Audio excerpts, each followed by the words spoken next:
Greetings, welcome back to Sick Flick. I'm so glad to be back finally. I'm so glad to have you back here with me.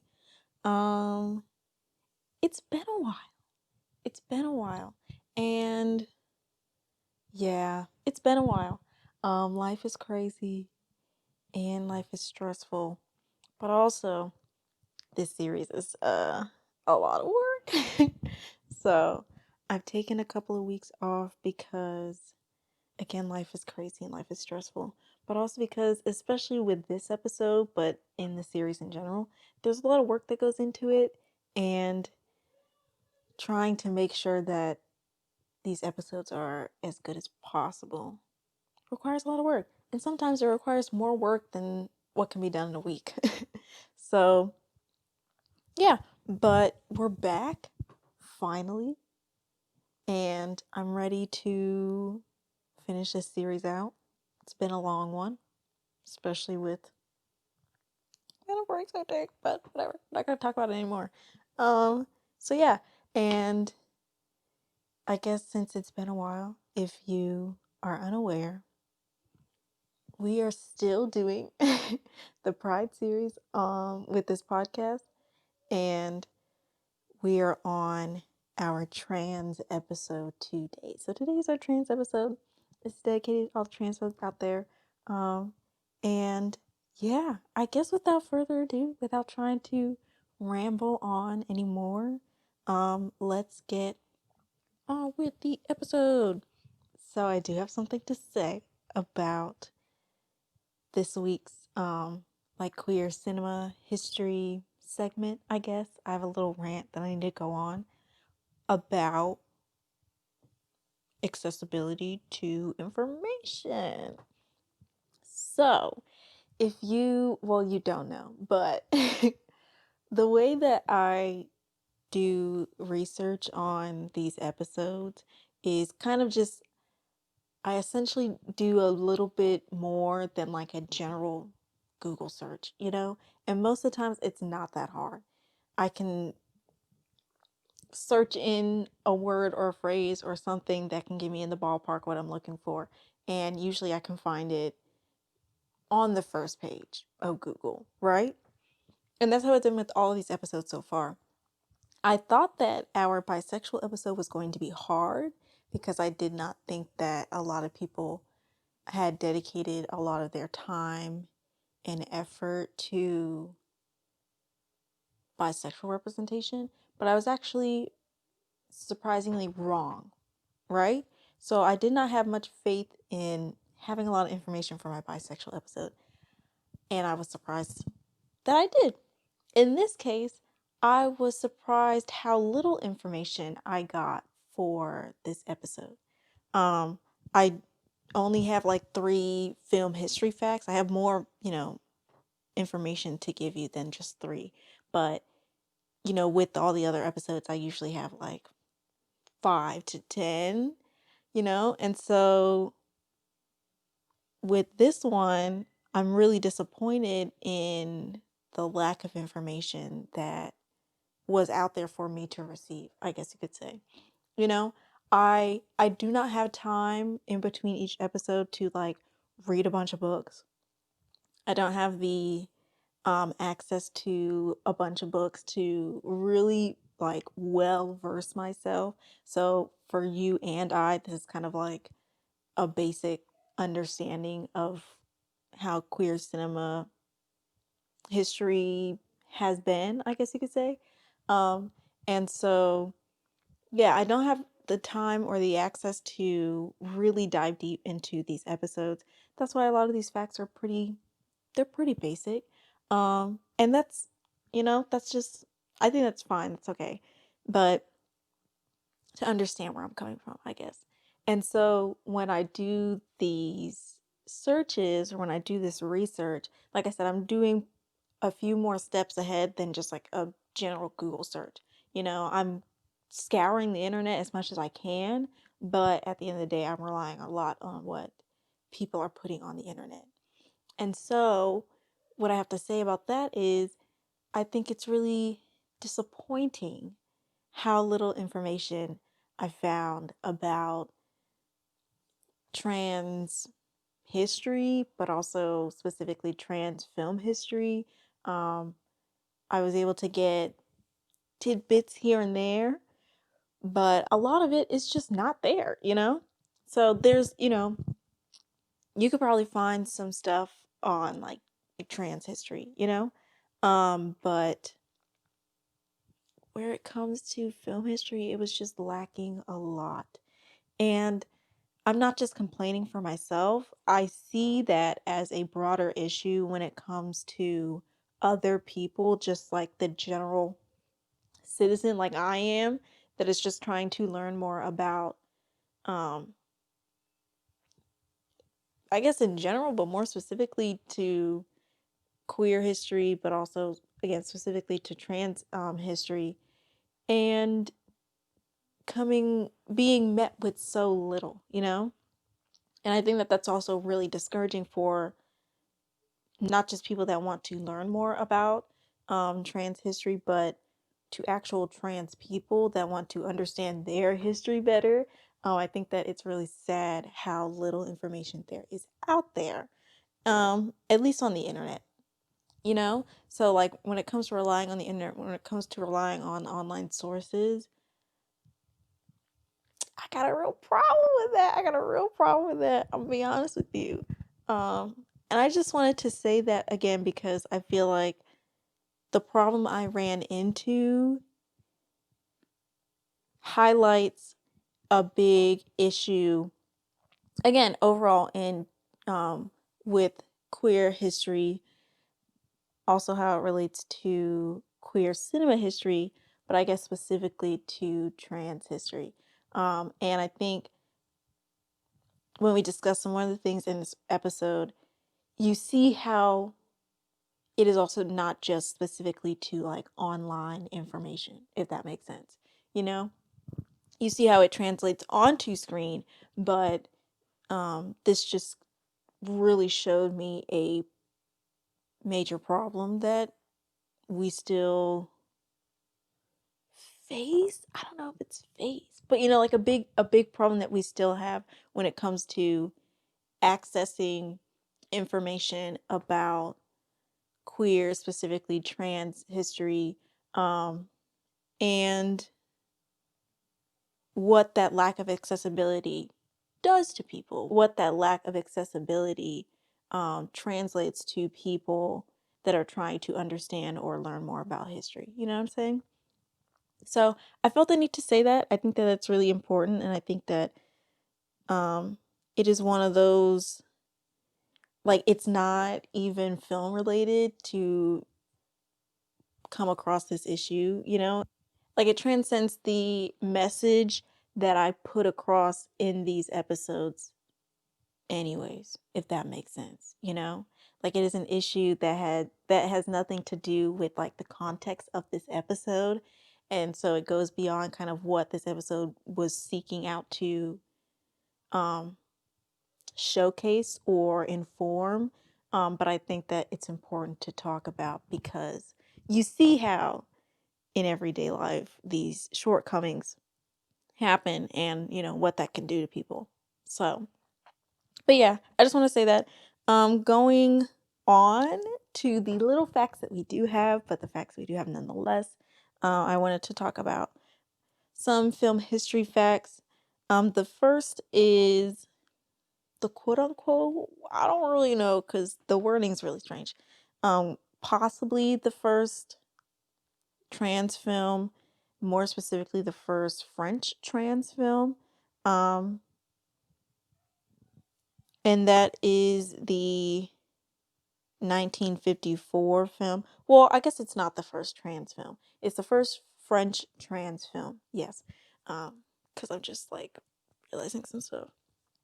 But yeah, it's the 1954 film by Renee Gavot, and it's called Adam S. Eve. Um, and it's, I guess, particularly interesting or special because it's kind of one of the first films about trans people that ended happily, you know? So I guess we got to get across somewhere, even though that's such a sad fact. But yes, And that was in 1954. Like I said, I don't think it's the first trans film, period, because we have another film that we were talking about that happened earlier, but it is considered the first French trans film and one of the first that ended happily. So, but okay. I guess going on with kind of first, we also have, we talked about it in our last episode, the Florida Enchantment, and how it is like what, one of the first films, or the first film to date, that featured a bisexual character. Apparently that film is very notable for having a lot of LGBTQ plus themes within the entire movie. I don't know how well it does at actually representing it, because one, it was 1914, and two, it was like a comedy. So it probably wasn't that great when it comes to representation and not being offensive. But nonetheless, The Florida Enchantment, like I said, the 1914 film by Sidney Drew, it featured, alongside a lot of lesbian, gay, bisexual characters and themes, it also included a lot of trans themes. That's why I was saying that maybe the 1954 film wasn't the first. I don't know if they would consider this to be the first if it does not explicitly include a trans character, but maybe with the trans themes, it could also be included amongst that list, if that makes sense, you know what I'm saying? So yeah, and then lastly, for our film history facts, Christine Jorgensen, I think that's how you pronounce it. That is the name of the quote unquote first. Well, no, it's not.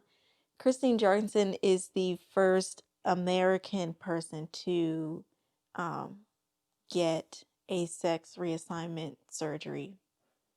I don't know if I worded that well. I feel like I worded that terribly. I'm sorry. But yeah, so she was the first like notable trans person, in the fact that she was the first American to kind of formally get the sex change surgery. You know what I'm saying? You following along? And that happened in 1952, around that time. But what's, I guess, interesting to note is she did not get it. She did not get the surgery done in America. She traveled outside of the country. I think she went to like Sweden or Switzerland or something like that.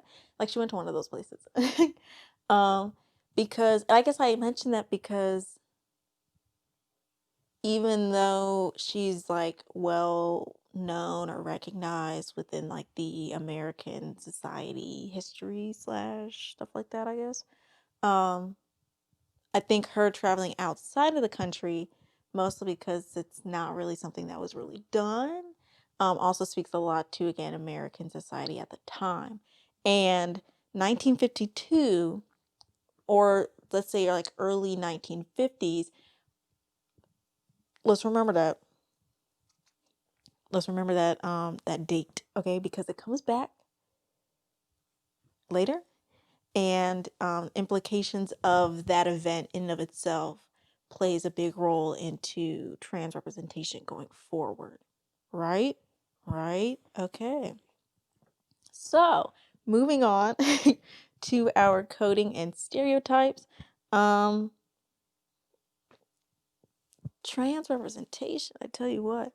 So, a lot of coding or a lot of stereotypes fall into kind of like two main categories, and it's either the victim or the villain. And so you could probably put a lot of these in one of these categories.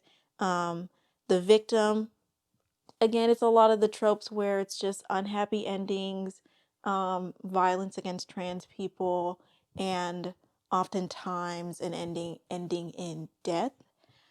So more so just kind of like trans characters or seeing trans people as some sort of unfortunate soul, where a lot of negative things happen to them, not necessarily that they are doing negative things, obviously, because they're the victim, but so it's kind of like when negative things or hurtful, harmful, painful things happen towards a trans person, they are kind of seen as the victim. Yeah, and that shows up a lot, especially I guess more in generally, and I guess more in general, it happens to a lot of queer characters in their codings. Like if you go back and if you try and fit a lot of the coding and stereotypes or tropes that we've talked about throughout this series, you'll see that a lot of them fall within the victim or villain case or dichotomy. And a lot of times with, I guess, especially with endings, for a lot of these queer characters, it does usually end sad or with violence or, like I said, with death. But I guess this is particularly true with a lot of trans characters and trans representation. And then the villain, it goes back to the kind of like intercommunal trope of the homicidal homosexual that we've talked about again in our previous episodes. So again, the idea that trans characters are villains, they are murderers, killers, whatnot, what have you. And this is seen in a lot of films as well. You see it, I guess, in Psycho. You see it in Dr. Jekyll and Sister Hyde, Sleepaway Camp, but I guess most notably in Silence of the Lambs, with Buffalo Bill. And these narratives show, or they're meant to kind of show and perpetuate the idea that gender nonconforming people or trans people are seen as frightening and unnatural. That something within them is not normal, and their identity causes them to hurt or harm other people. Or also it's used as something to deceive people, which I guess we can talk about later, but I guess more so in the context of being like villainous and like homicidal. The idea of dressing up as the opposite gender or dressing up as a different gender, to inflict harm on people.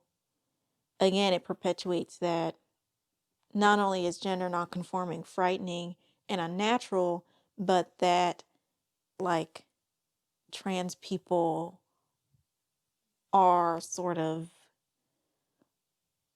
disguising themselves as something else in order to harm people, if that makes sense. So that's, again, those are really the main two. A lot of different tropes and stereotypes fall into those categories.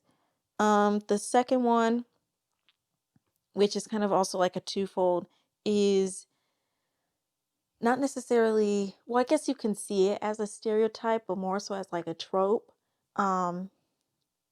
Of trans characters, especially trans femmes, being sex workers or slash sensational freaks.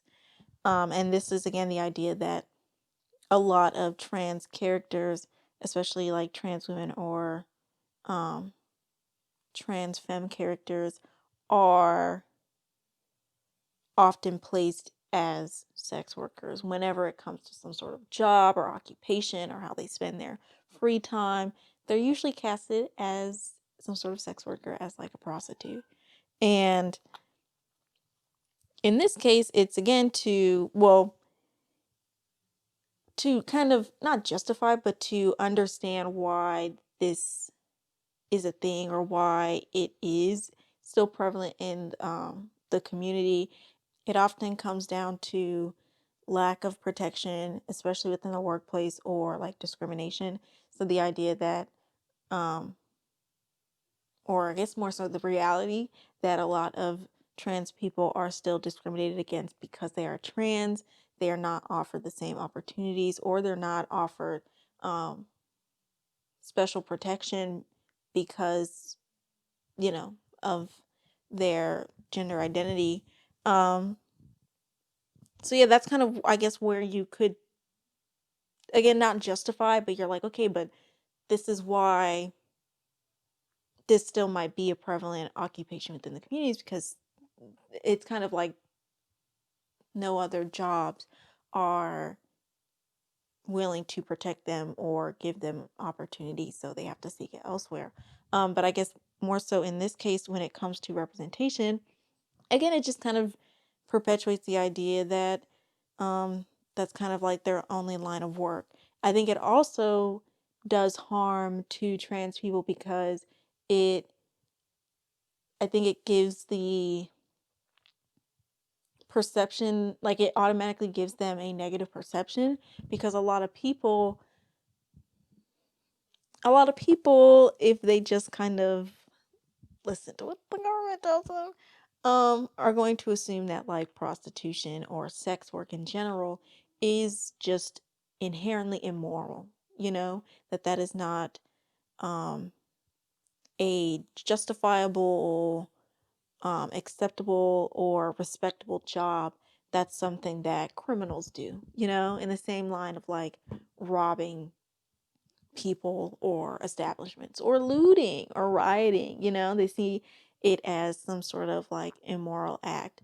And so a lot of people, if they are constantly seeing trans people as prostitutes, especially with the way that sex work in general is seen or portrayed, at least in American society, since it is inherently negative in our society, seeing it as that, they're going to obviously equate the two, and then they're going to think that like not only do all trans people um, participate in illegal sex work, but they're also going to um, I guess always assume it, and it's going to become the stereotype that it is, where it's like, oh well, all trans people, they do that, but it's also going to create this association with trans people to um, immorality on a more general scale. So that is also a big trope. And then the sensational freaks, it is essentially, again, the idea that like trans people are a spectacle. Trans people are more so an object for some sort of gaze. The same way that we spoke about in our last episode when it comes to bisexual people, and the way that bisexuality, especially when it is between two women, are seen or are objects for the male gaze.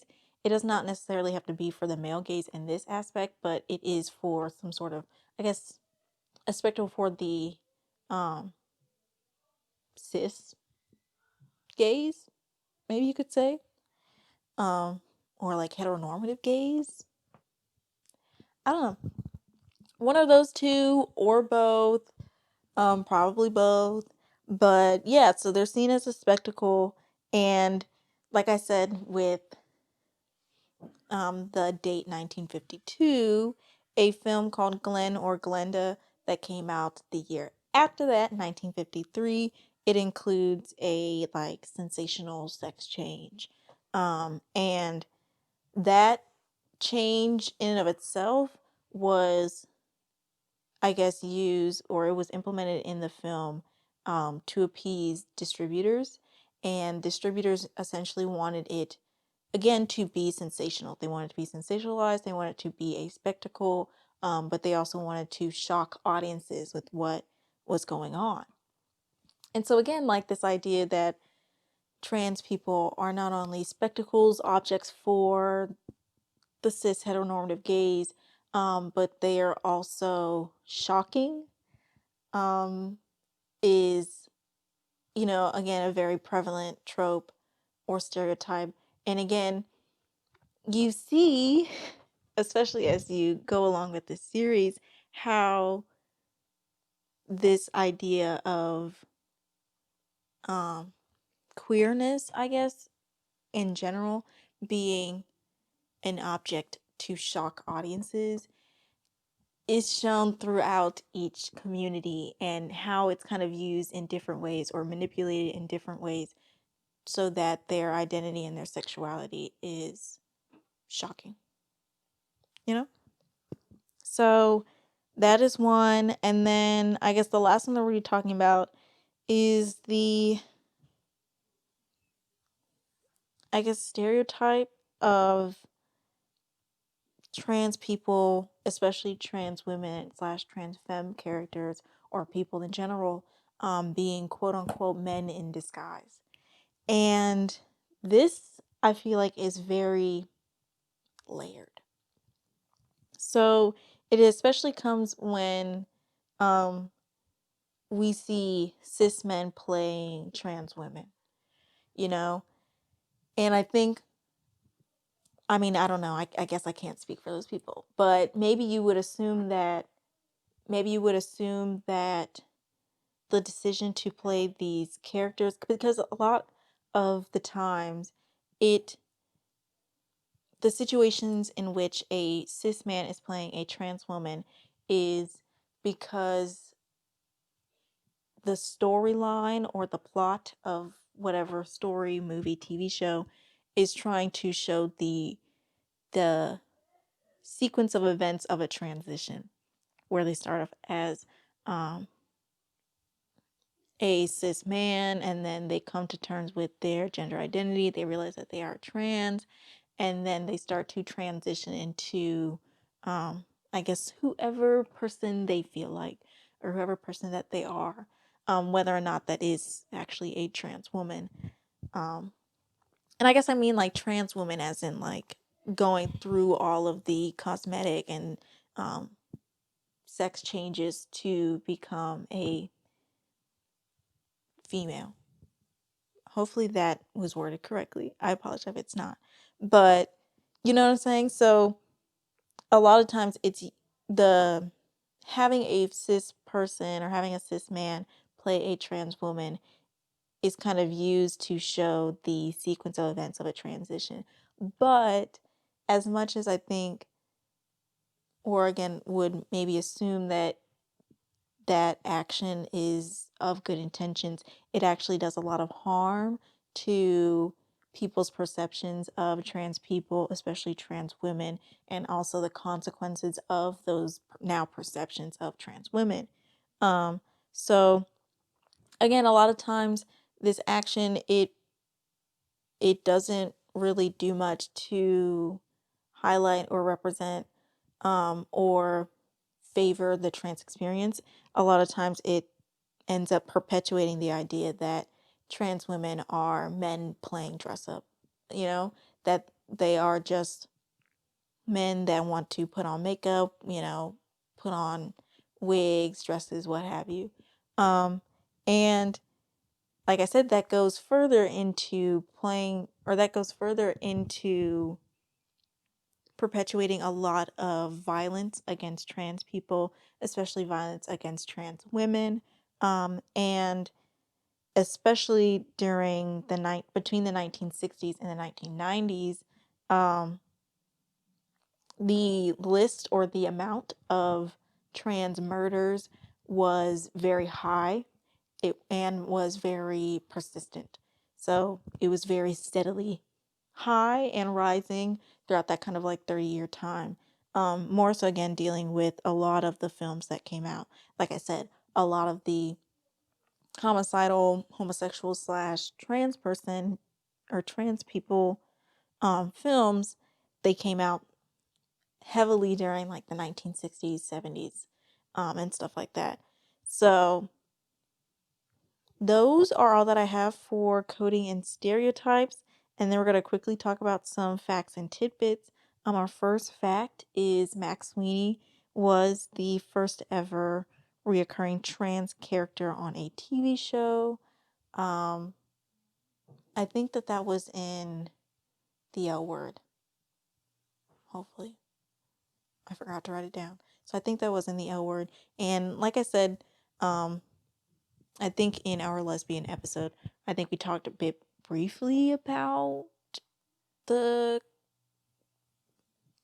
complicated relationship that, you know, his character had with the show and how it represented trans masculine characters, but also trans people in general, how they treated him on the show and in the context in which like his life or his character went down.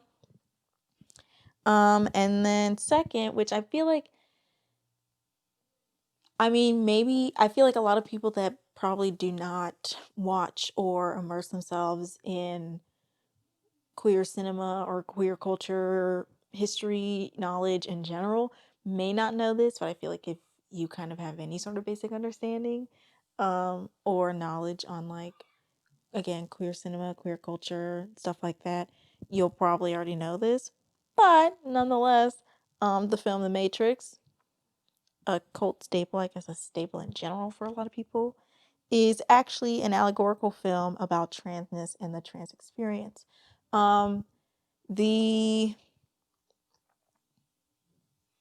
two sisters, I think they were, or at least at the time that directed this film, both actually came out as trans and actually confirmed. So like this isn't just a speculation, or this isn't just, people, scholars, queer coding the Matrix. Like this is actually factual. They actually came out and said that the Matrix is an allegorical film about transness and the trans experience. So that is very interesting. I have not watched The Matrix, which might be like, ooh, crazy, unpopular opinion, I guess. But yeah, and to be honest, I don't have any desire to.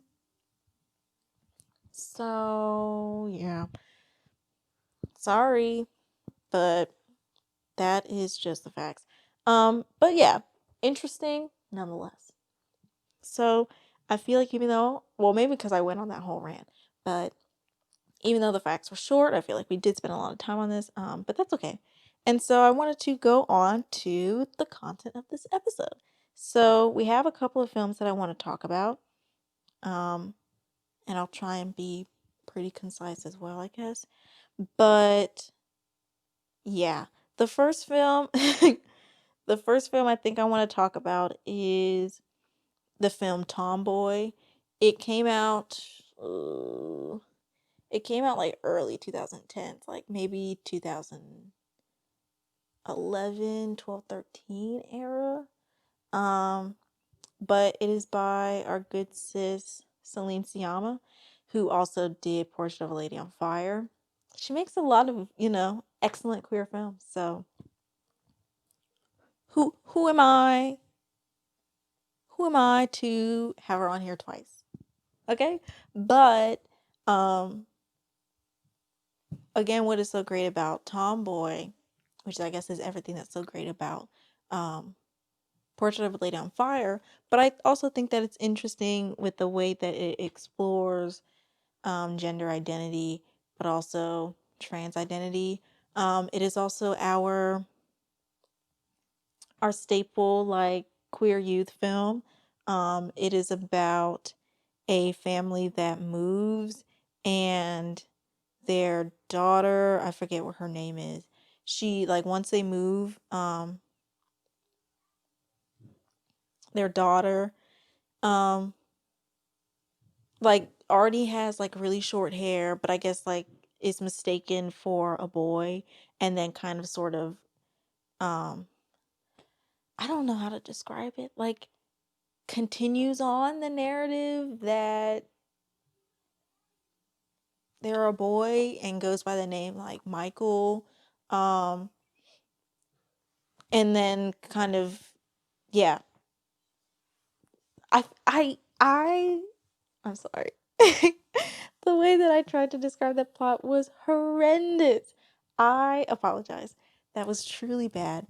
But like you see how at home, um, Michael is addressed as whatever um his name and identity was before they moved. You know what I'm saying? And so then here, I mean, again, like I said, at home, he's addressed differently, but outside, he likes to, or he portrays himself or continues on as Michael. I think that's his name as well. I'm sorry. Uh, but yeah. And I guess what's interesting is like, one, there's also like really little to no explanation as to kind of what's going on. You really do follow it in like real time from like his perspective.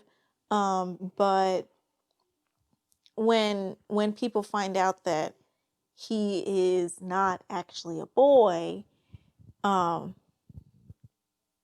I think they're like, why? Like, why are you doing this? Like, what is going on? It's kind of like, I don't know. Like, just how I feel, you know? And I think that that's, again, interesting because I feel like a lot of times people feel the need to really kind of like oversimplify, um, maybe like the more internalized perspective or the more like the very intimate internal feelings of like a trans person as they're like transitioning or trying to understand the trans experience, but through very binary but also very like extremely simple understandings.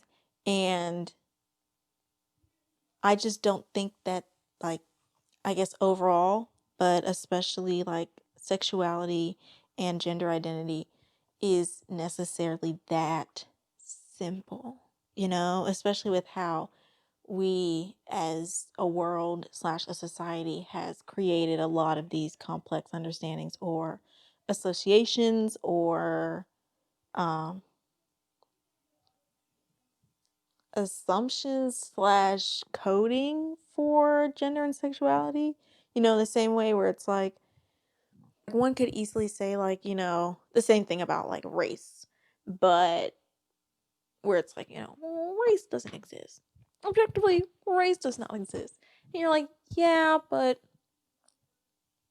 we now live in a society where it does. And there are a lot of factors that go into identifying it and associating it with stuff and implications, discrimination, stuff like that. Like, race has now been such, race is now such a complicated subject, or like, race as a whole concept is now extremely complicated, complex, and layered to where you can't like just simplify it with some sort of like analogy or by saying this and then that and then this, or 1 + 1 = 2, like it now implies so many things. It now includes so many different things. And I think that's the same way with sexuality and again, gender identity. And so to not only like not try and simplify it, but to also not necessarily mention it or try and understand the mind of Michael, I don't think it's necessarily bad. I think it also does a really good job of kind of understanding. Like you take his experience at face value, but you understand that like it's beyond me, Um, to where I feel like that also again it creates a more accepting environment or accepting space for him, because you're kind of like, this is, if it's not something I understand, it's also not something that is necessarily my business. And I just need to I need to accept whatever he wants from me, or what ever he's putting forward, because ultimately that's who he is. That's the person that he is. This is the person that he's become. And the easiest thing I can do to understand this is to like accept him, if that makes sense. Um, so yeah, and again, I think it also plays into the queer youth part where, you know, regardless of, I guess, how he sees himself. He is a child, and to expect a child to have all the answers to what they're feeling and how they see themselves, I think is impossible. And not to say that because like I'm trying to undermine the intelligence of, children to understand themselves or to explain complex things, but again, it's like I don't think we necessarily need to force this child to explain to us what their transness means, you know, and what their identity means to them and how it differs from the identity they've grown up with or the identity we've placed on them, you know? And so I think what's particularly interesting or what I like about what this film has to say about the queer youth experience, and specifically the trans youth experience and transness, um, as it relates to children, is again not like we don't have to slash should expect them to have all the answers when it comes to their own identity, because they are children.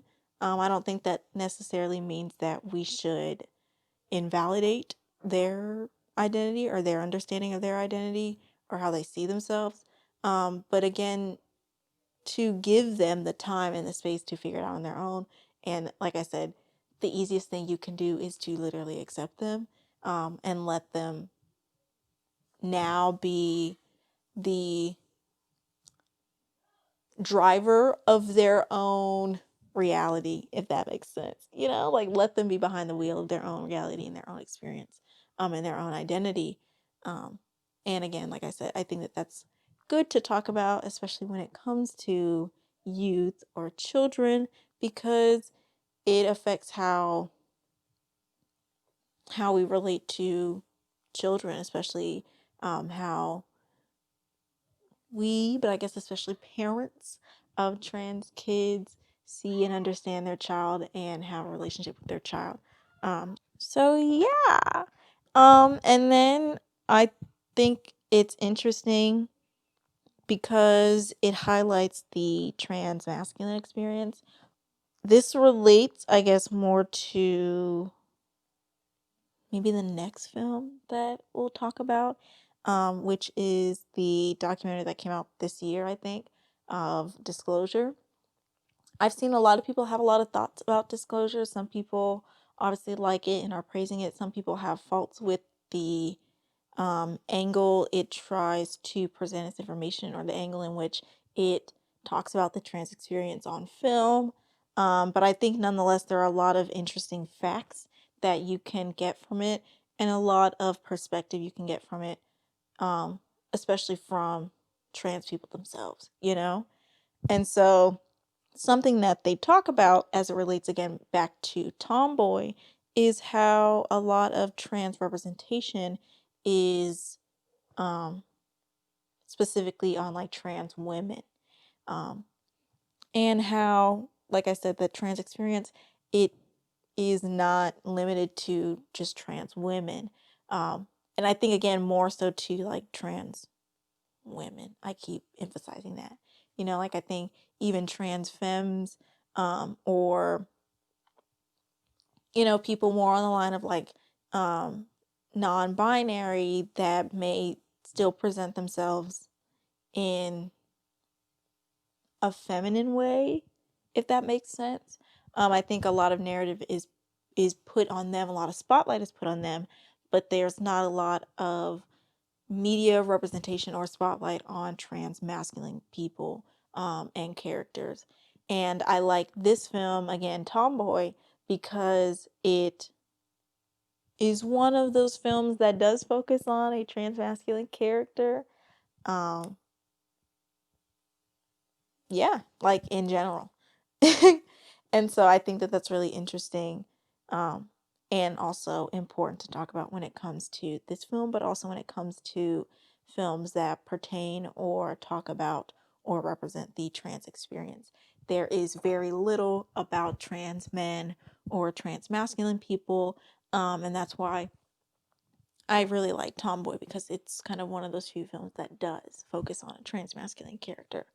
And then I guess since we're on the topic of disclosure, it, like I said, with our facts and tidbits, the whole idea of, or the trope or stereotype that trans women are men in disguise, they talked about that. That was probably one of the most standout facts or concepts that they discussed that I really, like, it really stood out to me, if that makes sense. Um, but yeah, the idea that like cis men playing these trans women actually does a lot more harm than I think people think it does or people expect it to do. And so they talked about like the film The Danish Girl, and like, it was highly acclaimed, what have you. And they show a clip of the guy that plays the main character in the film at the award shows. And he is himself. He is in a suit and tie. He is clean cut, but he's, very, I guess, more obviously masculine.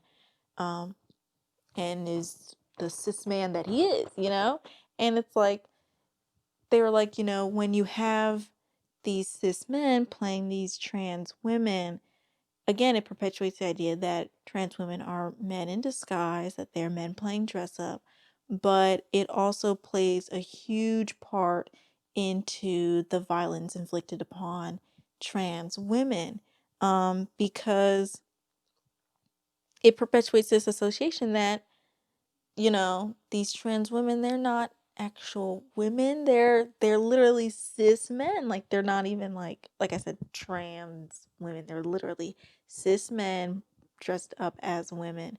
And it yeah, like it just perpetuates this idea. And they're like, once you have trans women playing trans women that are still trans women outside of it, you see them living their lives, living lavishly, living, in their true selves, but being happy. Then you start to associate, like, there is no association that needs to be had. You literally just start seeing these characters as these people, and then you start seeing trans women as actual trans women that they are. Because it's like, when you're like with Laverne Cox, you're like, in her character, I guess, again, that it says right there, her character.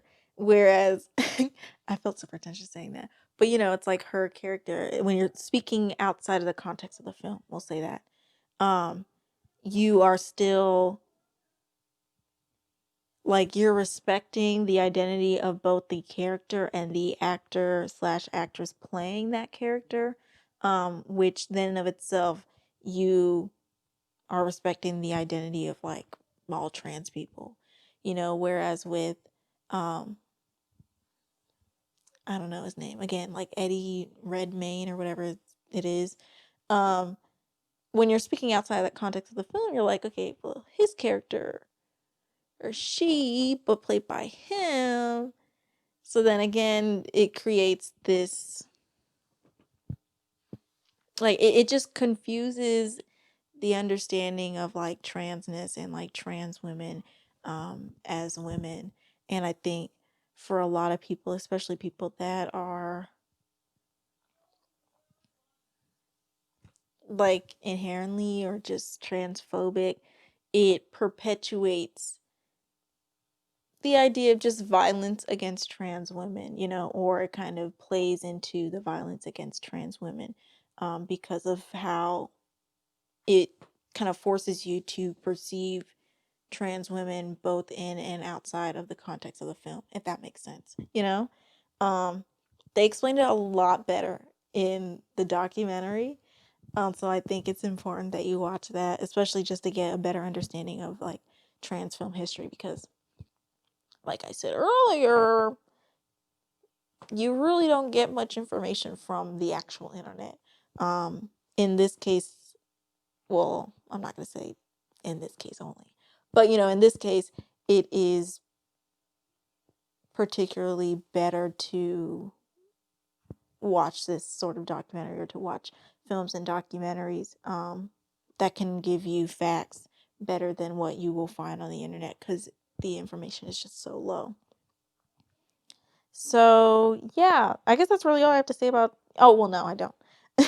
The other thing that I want to mention about disclosure is, as always, like I said in the first episode of this series, it is important to talk about the importance of representation and the importance of having a series like this, but also watching, investing yourself and immersing yourself in queer knowledge, but also like queer cinema, because again, knowing this information is very important, not only in general, but again, to better understand yourself, better understand the people around you, better understand society and various concepts and ideas that we talk about.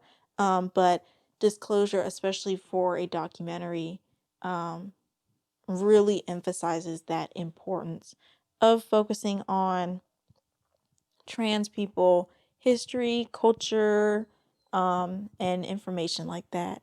And so it is important because it is important. It is also important because it emphasizes the importance. You know what I'm saying? So yeah, that's all I have for really those two. Oh no, I don't. I'm all over the place. I'm sorry. Going back to Tomboy. I do want to talk about this kind of idea of like gender exploration versus lying. Because I think something that happens in the film is, when people find out about Michael, and the fact that he is, I guess at this point, a, trans boy or a trans masculine character, um, they berate him, they harass him, but they also accuse him of lying. So that's something that happens a lot. He is kind of forced to apologize to his peers, his other friends, for lying about who he is. And I think, one, I think that kind of, it just,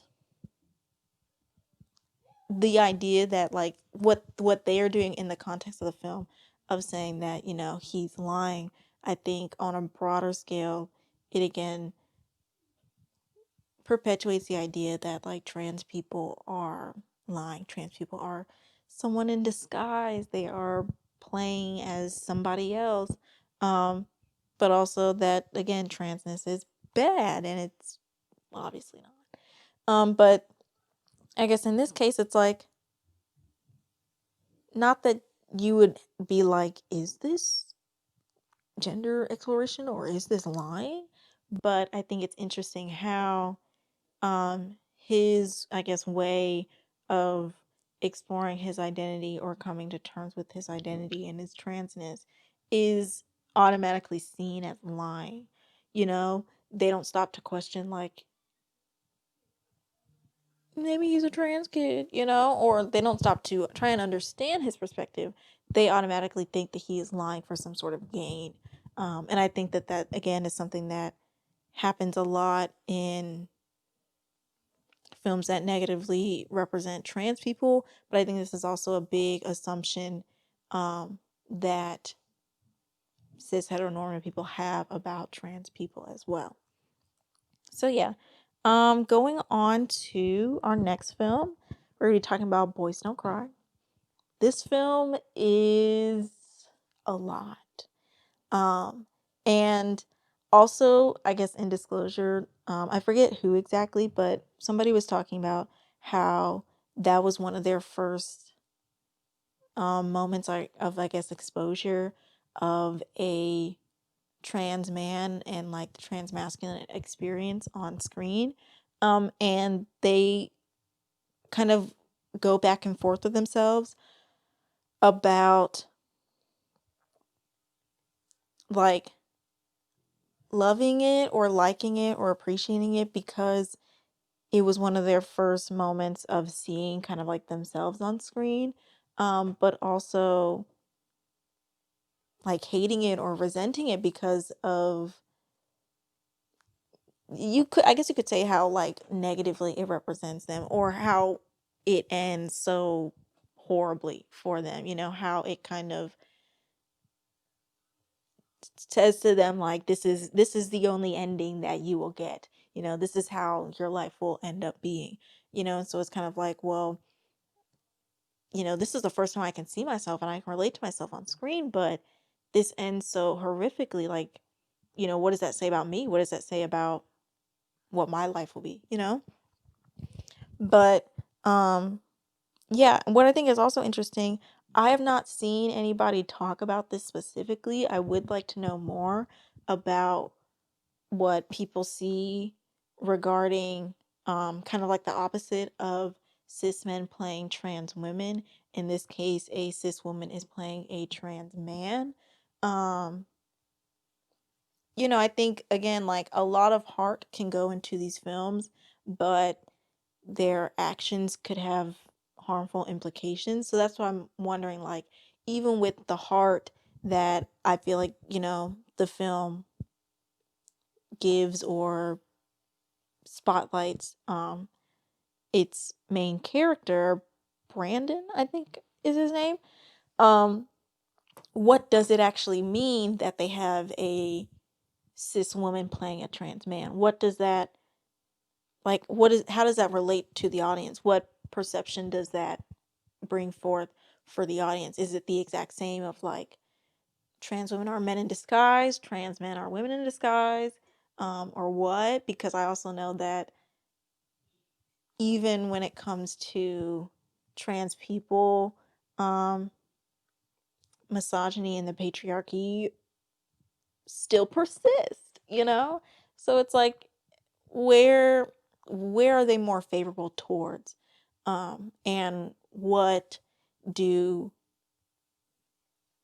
like, I guess the overall perception, but also I guess the perception of cis heteronormative people have for trans people, in seeing this story and in seeing the kind of roles being flip-flopped, if that makes sense. So yeah, I think that that's interesting. I would like to know more about that. It's also based on a true story. Let me find the documentary.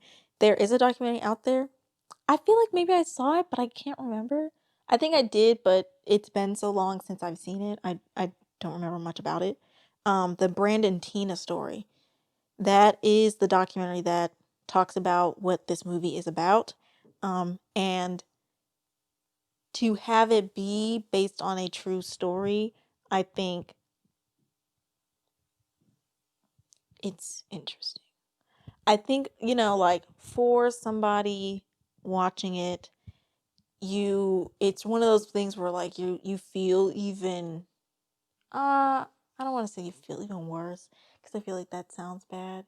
Um but like, it puts things into perspective that this is again a true story, because for a lot of people, their proximity or their relationship with trans people in general is non-existent. Not a lot of people know or have close relationships with a trans person. And so again, I think by that alone, it's hard for a lot of cis people to understand and empathize with a trans person or the trans experience, just because again, you're able to understand and empathize with people more with closer proximity. That's just kind of the facts, And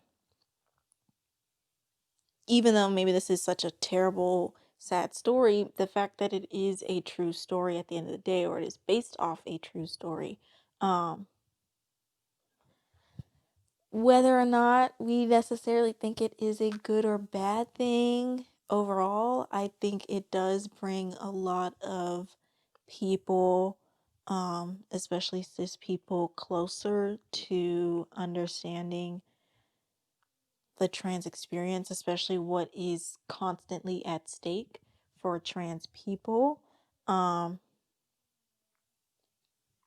and the difficulties that they go through in trying to come to terms with themselves and their identities, but also in the way that um, they present themselves to the world, you know, because you see also in this film how a lot of the things that Brandon does um, to present as a cis man, you know, is not necessarily for just his pure satisfaction, maybe, I don't know, but like, you know, it's not just for like himself. You see also how it is to try and maintain or to keep his safety, you know, and to keep his life. Um, and again, I think when you put it into perspective and you're like, oh my gosh, like this is based off a true story. And especially when you watch the documentary, you just understand more. And I think in the process, it does bring you closer to understanding and empathizing with trans people. You know, it shouldn't be the case, but like I said, I know that that is the case because that's just kind of how life is. That's how human interaction and how it relates to proximity and empathy works, you know, whether or not we like it or not. Um, and I don't necessarily, like I said, I don't know if, I guess I wouldn't necessarily say that it's much of a positive or negative thing. But I know that maybe the fact that it is a true story nonetheless um, helps with the perception, if that makes sense, you know? And then this one especially, it shows, it's the only one, I guess, that will, it's the only one that shows and like explicitly graphically shows trans violence and trans death. And it is really the only one that ends in trans violence slash death. And I think that that's interesting to note because again, I think the main thing here is like, especially with queer cinema, is like, what do these actions portray? What do these actions say to the audience? What is the perception that the audience gets from these images, you know? Because that's kind of what's most important here. You can have whatever story you want and include whatever story you want, but since we are dealing with marginalized, discriminated communities, it's really important to understand and focus on what these images do for the community or to the community or to the communities that are oppressing them, you know? And so I think you have to have the same conversation with this, where it showcases trans death. Um, like I said, it may be something that for some people, it really draws them in, really makes them empathize with the character, really makes them sad for the character, and maybe also realize um, the amount of harm and violence that trans people face on a daily basis, and kind of like how easily situations can turn violent, how, you know, one person can inflict so much harm on someone or an entire community and stuff like that. But I also think that maybe it's interesting to note the other side of the story where it's like, well, what does this very sensationalized, graphic, violent death um, do for, you know, the people that are watching that are still transphobic, people that are watching that are, you know, homophobic, people that, you know, are still like actively and explicitly oppressing my community. What does that say to them? Does that make them empathize with me more because they are seeing this person that they have now grown close to on screen being murdered violently? Or, you know, is the sensationalized aspect of it being so graphic somewhat satisfying, you know? Because again, like, violence violence can be something that makes you feel sad for somebody or makes you empathize with somebody, but violence, especially when it is, again, graphic and sensationalized, can be somewhat of a rewarding experience for somebody, you know? seeing somebody being hurt in some way, whatever context it is, can make somebody feel like, oh, they got them, or they got what they wanted. And again, in this case, for transphobic people, is this image perpetuating violence because is this image some sort of spectacle for them to indulge in? I think that that's interesting to have. And it brings up an interesting conversation overall. That's kind of all that I have for that one. Moving on to Paris is Burning. I feel like I have to mention this. I feel like it is like one of the, I think like I would, like I said, I think water, well, I don't know. Did I? I don't know.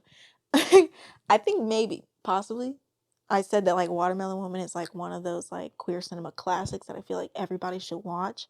Um, I feel like Paris is Burning is one of those as well because again, what it showcases is so unique. And the community it focuses on, I think, is very special and important to conversations about queer cinema, but also about the trans community in particular. But I think what the film, again, outside of the context of the film, what it represents, what the consequences of that film has to do for the community at large is important to talk about. So I guess going straight into it, I want to talk about the exploitation of queer people, of trans people, but especially of Black queer/trans people.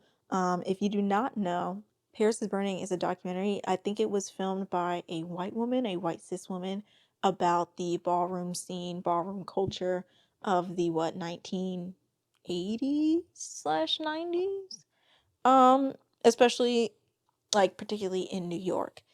And the woman, she, made this documentary. It became very critically acclaimed. It was very revolutionary.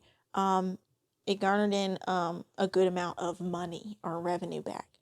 And you learn, or you come to find out, that hardly any, if none, of the money that the film made or the money that it took to make the film was given to the people that the film was about. So there are a lot of people in the film that the documentary focuses on, and they come forward saying, like, I never got that money. I never got any money. I'm in the exact position that I was when they were shooting the film. Like, I am poor, I'm impoverished. I am being forced to do this, I'm being forced to do that. This is my life circumstances now, and it has not changed, even though this film has become such a worldwide success, And it goes to the idea or the concept of kind of like, you're raising awareness of this, but you're not actually like, what did this documentary do for them? For a lot of people, it did nothing. So you're getting all of the notoriety, you're getting all of the money, all the fame, and these people who are the true treasures of this film, because this is what the film is about, they're left with dust. They're left with nothing. And it also kind of shows the exploitative nature of maybe somebody outside of the community trying to showcase the community, because even though she can say like, I wanted to showcase the beautiful, vibrant life of the ballroom scene. It's like, yeah, but you having no genuine connection or relation to this community, I think it automatically sets us off on a wrong foot, because you're now not thinking for the community. You're thinking at the end of the day for yourself, you know? And you don't even have that connection, that understanding of how things work within our own community to understand what needs to be done for us. You are just kind of watching, you're just giving a bird's eye view. And now everybody knows who we are. And for some people, that's not good either. For some people, that it it impacted, or it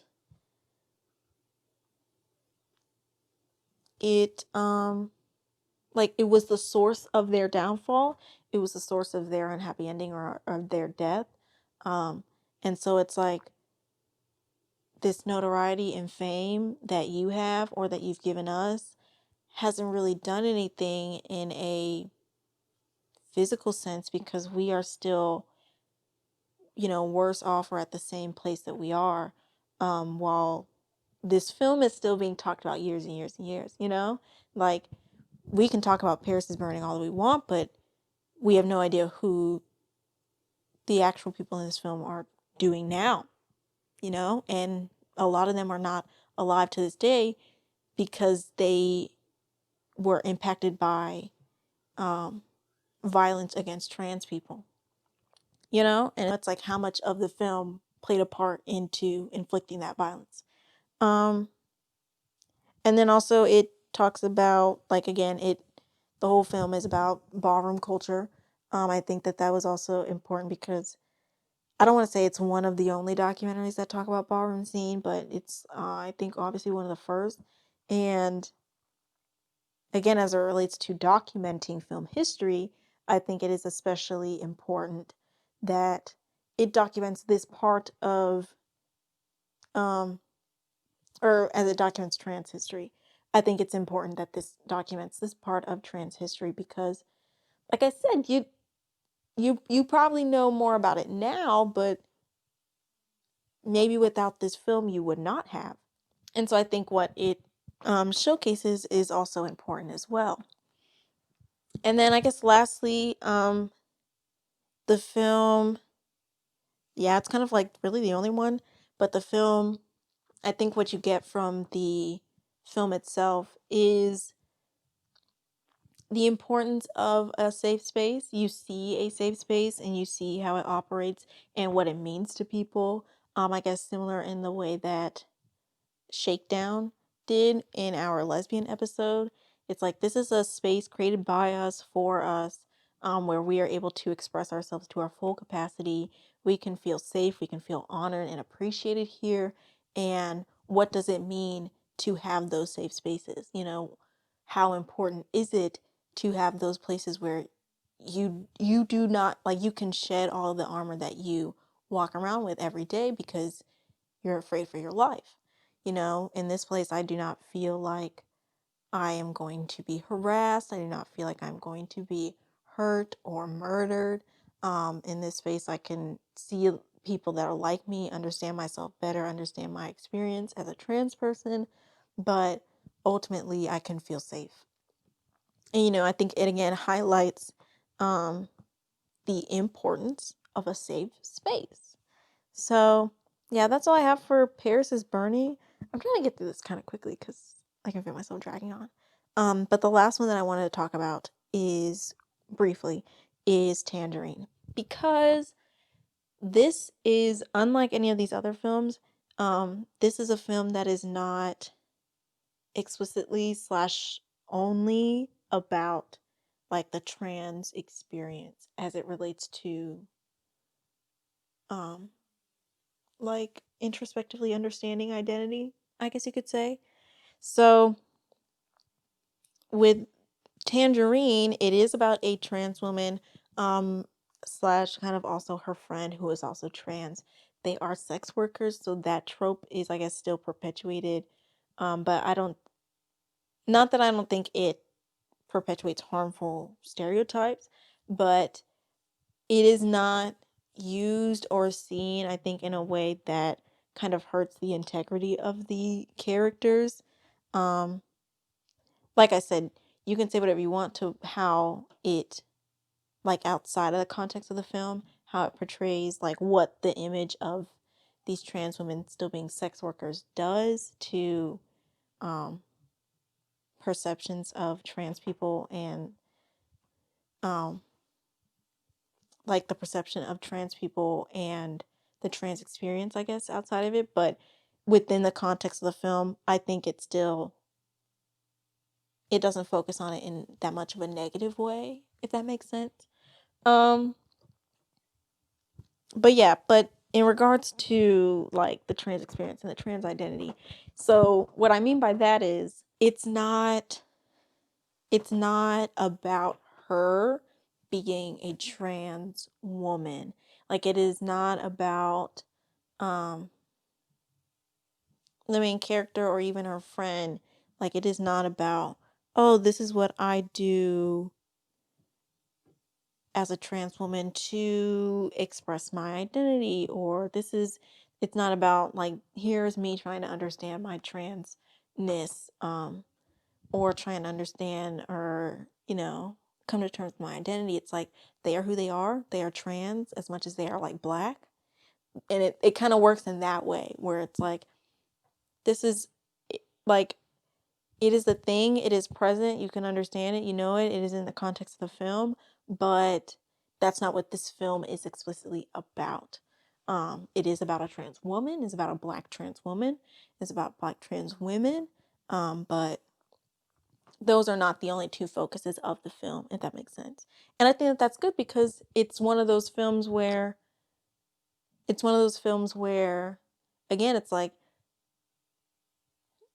not that we don't always have to keep addressing it, but we can have films of our experience.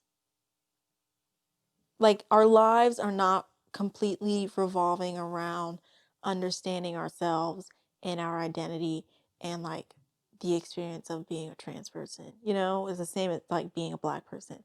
Like I don't have to constantly say to everybody that I am a black person or constantly talk about themes of blackness or black people, and stuff like that. Um, and again, this is like a film where it is not the focal point. And I think that that's important because again, it adds to it adds to the narrative that like, hey, this doesn't have to be something that is constantly brought up. It doesn't have to be something that is constantly focused on. This doesn't have to like everyone's attention doesn't always have to be on this. This can just be who I am, and this is just who I am. And it continues to showcase that, transness, like blackness or any sort of race or sexual orientation, it doesn't have to be the cornerstone of your identity. It is a part of your identity, it is who you are, but it is not all that you are, and it's not all that your life is. And I think it's important to talk about and to have a film like that, because it feeds into the normalization and humanization of people of all categories, sexuality, gender identity, race, everything like that. Um, oh, that's all I was talking about. I thought I had another point, but I already talked about it. So yeah, that's all I have for this episode. Here are some, I guess, sick flicks or other films related to trans films that I think are also important or I think you could also watch. So like if you've seen all of these or if you just want more to watch, I have 3 other ones. The first one is Fantastic Woman. I have no idea what this is on. Oh, talk about what things are on. Disclosure's on Netflix. Paris is Burning, I think, is still on Netflix. I'm not sure. Tangerine is on Hulu. Tomboy, I think it is still on the Criterion channel. And Boys Don't Cry, honestly, I have no idea. I think it might be, I don't know. Maybe it's on like some sort of cable if you have cable. Or like, some sort of streaming platform. I am not quite sure what it is on. I'm sorry. But it is a good film nonetheless, you know? And so yeah, but there are other films, going back to other films. Fantastic Woman, I think I also don't know what it's on. I think like maybe it's on like Hulu or Prime if it's not on like some sort of cable network. We have Orlando. I think that's on Criterion Channel. I think it is. Or Prime. Ah!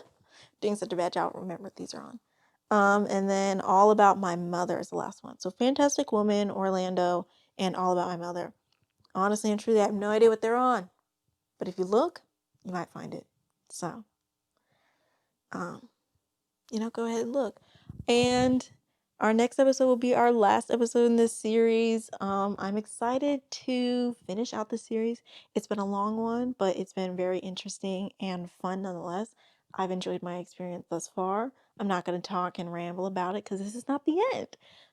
So yeah, what do I have to say? If you are watching this, subscribe. Also like this video, comment if there's anything interesting or anything that you want to say, thoughts, comments, suggestions, or concerns. We also have an Instagram if you want to follow us on Instagram for this podcast. It is at sigflick.pod. We do post when we have new episodes / some extra sort of content or tidbits whenever we feel like it. And besides that, I think that's it. If you're listening to this, subscribe, stream, like, whatever you do on whatever platform you are listening on and whatever you do with podcasts. But just stay informed, I guess. And I will see you next week. So, peace out, Girl Scout.